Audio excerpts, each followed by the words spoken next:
Hello viewers, welcome to my channel. என் பயணம் உங்களுடன். இன்றைக்கி நம்ம ரொம்ப ஹெல்த்தியான நிலக்கடலை சட்னி செய்கிறது எப்படின்னு பார்க்கலாம். நிலக்கடலை ரொம்ப ரொம்ப உடம்புக்கு நல்லது. முக்கியமாக வளர்கிற குழந்தைகளுக்கு ரொம்ப அவசியமாக சத்துக்கள் அதிகமாக இருக்குது. நிலக்கடலை ஒரு எனர்ஜி பூஸ்டர்னு கூட சொல்லலாம். ஸோ கண்டிப்பாக வாரத்தில் ஒரு 2லேருந்து 3 தடவை எடுத்துக்க வேண்டிய ஒரு உணவு. ஒபேசிட்டியை தடுக்கிறதுக்கும் ரொம்பவே ஹெல்ப் பண்ணும். விட்டமின் இ வந்து நம்மளுக்கு ரொம்பவே நல்லதுன்னு தெரியும். ஸோ விட்டமின் இ வந்து இதில் இருக்குது.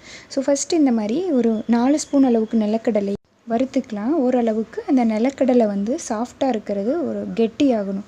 அந்த அளவுக்கு நம்ம வந்து வறுத்துக்கணும். எண்ணெய் விடாமல் வெறும் அனலிலேயே வறுக்கலாம்.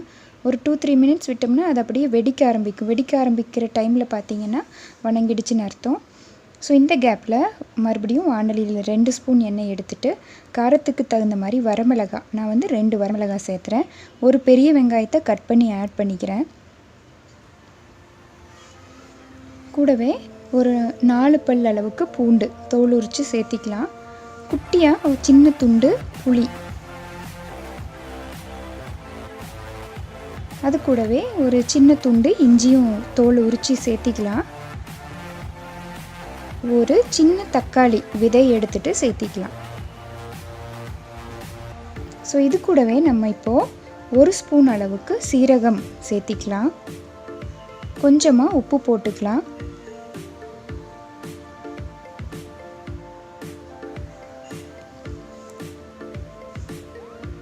ஸோ ஓரளவுக்கு நல்லா அந்த தக்காளியெல்லாம் வணங்கி வர்ற வரைக்கும் நம்ம வணக்கணும். சீரகத்தையும் தக்காளி வணங்கினதுக்கப்புறமா சேர்த்திக்கலாம்.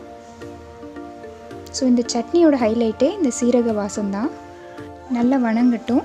ஸோ அந்த சீரக வாசம் வந்து ரொம்ப டாமினேட் பண்ணும்போது டேஸ்ட்டாக இருக்கும்.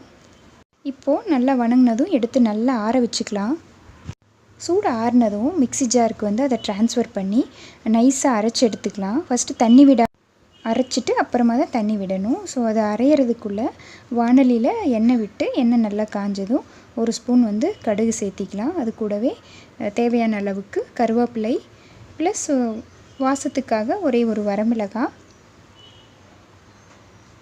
இது கூடவே ஒரு 1/2 ஸ்பூன் அளவுக்கு பெருங்காயத்தூள் சேர்த்தும் போது நல்லா வாசமாக இருக்கும். இந்த தாளிக்கிற ஸ்டேஜில் சேர்த்துனோம்னா இன்னுமே நல்லாயிருக்கும்.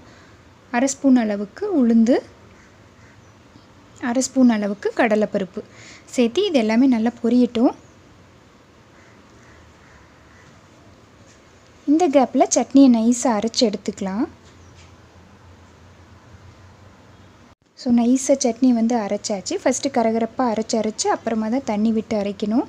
ஸோ இஞ்சி பூண்டு சேர்த்திருக்கிறதுனால இது நெஞ்சு கறிக்குங்கிற பயமே நம்மளுக்கு இல்லை. சீக்கிரமாக ஜீரணமாயிடும். நிலக்கடலையில் வந்து நிறைய ரேரான சத்துக்கள் இருக்கிறதுனால கண்டிப்பாக வளர்கிற குழந்தைகளுக்கும் நமக்கும் ரொம்பவே தேவைப்படுது. ஒரே மாதிரி சட்னி சாப்பிட்றதுக்கு இந்த மாதிரி டிஃப்ரெண்ட்டாக நம்ம வந்து செஞ்சு சாப்பிட்டோம்னா உடம்புக்கும் நல்லது. ஈஸியாகவும் நம்மளுக்கு அந்த சத்துக்கள் கிடச்சிடும். நிலக்கடலை வந்து ஒரு எனர்ஜி பூஸ்டர்னு கூட சொல்லுவாங்க. அதிகமாக வந்து எனர்ஜி தரக்கூடிய ஒரு கடலை தான் இது. முக்கியமாக ஸ்கூல் போய் வர குழந்தைங்களுக்கு ரொம்ப எனர்ஜெட்டிக்காக இருக்கிறதுக்கு இந்த மாதிரி உணவுகள். ஸோ நிலக்கடலை வந்து ஒரு பெரிய எனர்ஜி பூஸ்டர். அது கூடவே ரேரான விட்டமின்ஸ் அண்ட் மினரல்ஸ் அதில் அதிகமாக இருக்குது. எப்போவுமே நம்மளை இளமையாக வச்சுக்கிறதுக்கான சத்துக்களும் இதில் அதிகமாக இருக்குது. பெண்களுக்கு இது ரொம்பவே முக்கியமான உணவு. ஒபேசிட்டியை தடுக்கிறதுலையும் இது முக்கியமான ரோலை வந்து ப்ளே பண்ணுது. ஸோ இந்த வீடியோ உங்களுக்கு யூஸ்ஃபுல்லாக இருக்கும்னு நினைக்கிறேன். கண்டிப்பாக ஷேர் பண்ணுங்கள். Thank you so much.